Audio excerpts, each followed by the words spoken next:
皆さんこんにちは。チョークアーティストあさみです。今回の黒板アートは学校にある普通のチョークを使ってもできる美味しそうなチョコレートケーキの描き方をご紹介します。それでは早速参りましょう。使っていく画材は日本理化学工業さんのアートチョーク12色セットからです。白、赤、茶色、黄色のチョークを使っていきます。描き方です。まずは白のチョークを使って下書きを描いていきます。この時チョークを軽く握るということを気をつけてあげて進んでいきましょう。軽く握って描くことで間違った線を消しやすくすることができます。三角形を描いたらそこから直線で下に下がり、いちご、それからクリームを大体の目安で決めていきます。でもなかなか形を作るって難しいですよね。でも大丈夫です。チョークなので何回も描いて消したりすることもできるので試しにやってみてください。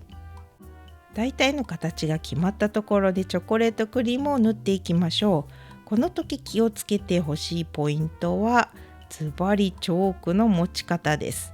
縦に描いてしまうとどうしても線になってしまうので、チョークを横にして寝かせた形、側面の部分を使って幅広く塗っていきましょう。塗り絵とは違ってチョークアート、黒板アートのいいところは色を塗り重ねて立体感を出していくところです。なのでこの時も白いチョークに持ち替えていただいて、チョコレートの今塗った部分のところに白を足していきます。これをすることによって深みが出たり立体感が出るのでちょっと試してみてください。白のチョークの時にも縦に塗るのではなくて少しチョークを寝かせてあげた状態で塗ってあげましょう。ちょっと白すぎたなって言ったら今みたいに茶色のチョークに戻っていただいてまた塗り重ねて様子を見ていきます。バランスをとっていくのがいいですね。1回で一気に描いてしまおうとなるとなかなか難しいので今みたいに茶色を塗って白を塗ってと重ねていくといいですね。ケーキをカットした断面のところもしっかりと塗っていきましょう。この時もやはりチョークを少し寝かせてあげる横の部分、つまり側面の部分を使って幅広く塗っていくっていうところがポイントになります。スポンジなのでどうしてもちょっと荒々しさというか空気が入ったようなふわふわ感のようなところを作っていきたかったので、ちょっとしっかり塗るというよりは大体な感じで塗っていくようなイメージです。ちょっと難しいですよね、今の表現。大体というところがポイントになります。後からもまた足すことができるので大まかなところでストップして次の色に入れていきます。今度は白のチョークでですねクリームの部分を塗っていくんですが、そのクリームの間にイチゴを入れたかったのでイチゴの部分は抜いたところを白く塗っていきます。この時はどうしてもチョークを寝かせてというのが難しいのでちょっと縦気味に細かく塗っていくようなイメージです。見比べていただくとちょっともしかするとわかるかもしれないんですが、ケーキのスポンジの部分を塗っている時の塗り方とそれからクリームを塗っている時の塗り方少し違うのお分かりいただけるでしょうか。クリームの時にはスポンジの時よりもちょっとしっかりめに塗っているようなイメージです。しっかりと塗ってあげることによって何が違うかというと表面が滑らかになります。この表面が滑らかになることでクリームのツヤっとした感じだったり、それから表面が滑らかな感じっていうところを表現できるのでしっかりと塗っていくっていうところをポイントに塗ってみてください。若干ではありますが上のスポンジの層とそれからクリームの層ちょっと違いますよね。書くものの質感によってチョークの塗り分けをしてあげることによってこういうふうに質感を変えることができます。滑らかにしたいのかふわふわにしたいのかっていうところでチョークの持ち方それから塗り方に気をつけてあげると表現の幅が広がるのでやってみましょ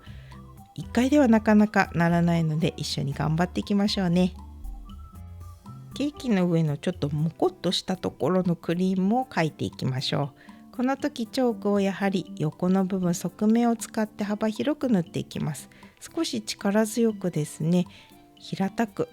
表面を塗ってあげることによって質感が出てきます。その上から白のチョークで塗り重ねてあげて光沢感を少し出していく。またチョークを茶色に戻してあげて、その上からかぶせてあげるという層を作ってあげることによって滑らかさとそれから立体感を出すことができます。いちごの描き方です。赤のチョークでまず描いていきます。ベースになるいちごの部分ですね。いちごの形に沿ってまず赤いチョークで形を整えていきます。この中を塗っていくんですが、この時チョークを寝かせたいところなんですが、なかなか小さいところなのでそこまで寝かせなくても大丈夫です。ちょっと斜めにした形で塗ってあげるといいですね。この時は全体的にしっかりと多めに塗ってあげるようなイメージです。後から影の部分など作っていくので、まずは塗っていくというところで大丈夫です。今度はクリームの中のいちごを塗っていきましょう。この時はいちごの形ですね。このまんまです。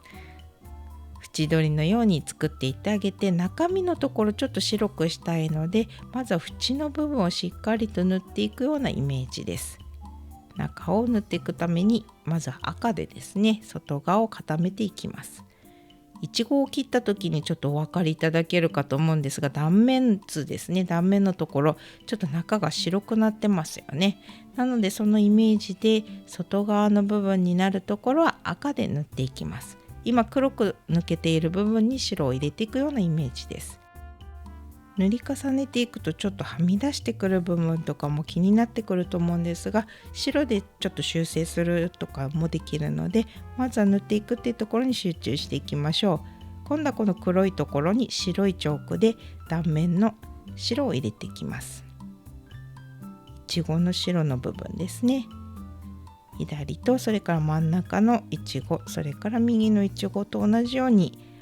抜けていたところに白のチョークで入れていきましょう。ちょっと外側に向かってですね、こう放射状に入れることによっていちごの断面っぽくなってきます。いちごに影などを入れてさらに深みを出していきます。黒いチョークってないですよね。なのでこの時には指を使っていきます。どういうことかというと、描いたいちごのところを軽くこすってあげることで下地の黒板を出してあげて黒を表現していきます。しっかりとこすりすぎてしまうと下地が出すぎてしまうので、バランスを見ながら調整してみてください。続いて左側のクリームの部分も同じように影を入れていきます。指をですね変えるかもしくは拭き取るかして指がきれいなのを確認してあげてからこすってあげてください。そうしないと指についた赤色が混ざってしまうので、きれいにしてからやってみましょう。クリームの中にあるいちごもですね、そのままだとどうしてもクリームといちごが重なりすぎてしまって平面に見えてしまいます。なのでここにもですね黒を入れたいとこですが、先ほどもあったように黒のチョークがない代わりにクロスであったり綿棒であったり消しゴムなどで間を少し取ってあげることですね。チョークを拭い取ってあげる、消してあげることによってちょっとこう分かれた形になるのお分かりいただけたでしょうか。今白のクリームといちごが分かれたところですね。それからいちごの下のところにも少し影を入れてあげて、境目をですねはっきりさせてあげることによってちょっとケーキの上にポンといちごが置いた感じ、それからケーキの上にクリームがポンと乗ったような感じになりましたよね。どうでしょうか。ちょっとさっきと違いますよね。そうなんです。このちょっとした手間なんですが、ここを気をつけてあげることによって立体感を出すことができます。このままでももちろんいいんですが、もう少し上の方にクリームを足した感じを表現したかったので、少し白を付け加えていきました。茶色と白のチョークで調整してみてください。そしてはみ出したところって気になりますよね。そういった時に大活躍なのがこのクロスです。黒板消しだと大きく消えてしまうので、こういったクロスをちょっと細かく消したいところに当てていただいて、そーっとなぞっていただけるとこんなにすごく綺麗に消えるのでおすすめです。綿棒でももちろんやっていただいていいんですが、ちょっと大きめなところだったりっていうとこを消すときにはこういったクロスでさっと拭いて整えてあげるといいと思います。サイドのところであったり横のところ、ちょっとね出ちゃったところとかをこれできれいにしていくといいですね。このひと手間、周りをちょっときれいにするっていうひと手間を加えるだけで、黒板にどうですか、ケーキが浮いたような感じですごく見栄えがしますよね。ぜひやってみてください。いちごを完成させていきましょう。今度はいちごの中の点のところ、つまり種の部分のところをちょっと消してあげます。下地を少し見せてあげて、黒の部分を見せています。この中に黄色い点をですね打っていくことで種を表現していくので、まずは種を入れたい部分にちょっと消していくというようなイメージですね。黄色いチョークを出していただいて、今度は種を打っていきます。先ほど黒く下地を見せた部分に黄色いチョークを小さくですねちょっと打ってあげると、どうですか、種に見えませんか？ちょっと立体的になってきますよね。なので先ほど打った黒いところに小さいのでね、チョークを削ってあげて細かくしてあげるといいですね。ちょっとずつ打ってあげてランダムに入れていきます。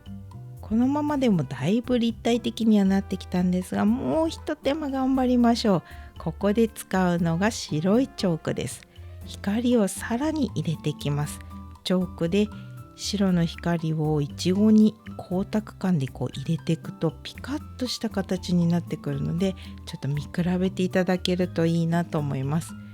左側からですねちょっと光が当たったようなイメージにしたいので、左の方に多めに白を入れていくようなイメージです。先ほど塗った種の部分の上のとこですね、ちょうど上のところに白いチョークでちょっと光を入れていきましょう。このひと手間を加えるだけでだいぶ美味しさが変わってきます。どうでしょうか、いちごちょっとピカピカしてきましたよね。じゃーん、完成です。チョコレートケーキの上のところにはケーキの文字を、下には日本語でチョコレートケーキを入れました。レタリングやそれから文字、装飾など皆さんの思い思いのものを書いていただいて楽しんでいただければなと思います。筆記体やレタリング、なんか難しい、書きたいなと思っている方、別動画でご紹介していますので、ぜひそちらもご覧ください。今回はチョコレートケーキの書き方をご紹介しましたが、皆さんは何がお好きでしょうか？書きたいもの、食べ物じゃなくても結構ですので、もし何かありましたらぜひコメント欄の方に書き込んでいただければなと思います。ちょっとでもためになった、なんだか書きたくなってきたなっていう方、ぜひいいねボタンよろしくお願いいたします。さらにはチャンネル登録で応援していただけるととっても嬉しいです。最後までご覧いただき本当にありがとうございました。録音は今夜してるんですが、チョコレートケーキやっぱり食べたくなってきてしまいます。何かと美味しいものがたくさんあって誘惑の多い季節ではありますが、季節を楽しみながら次の動画で皆さんにお会いできるのを楽しみにしています。それでは皆さん、次の動画でまたお会いしましょう。チョークアーティストあさみでした。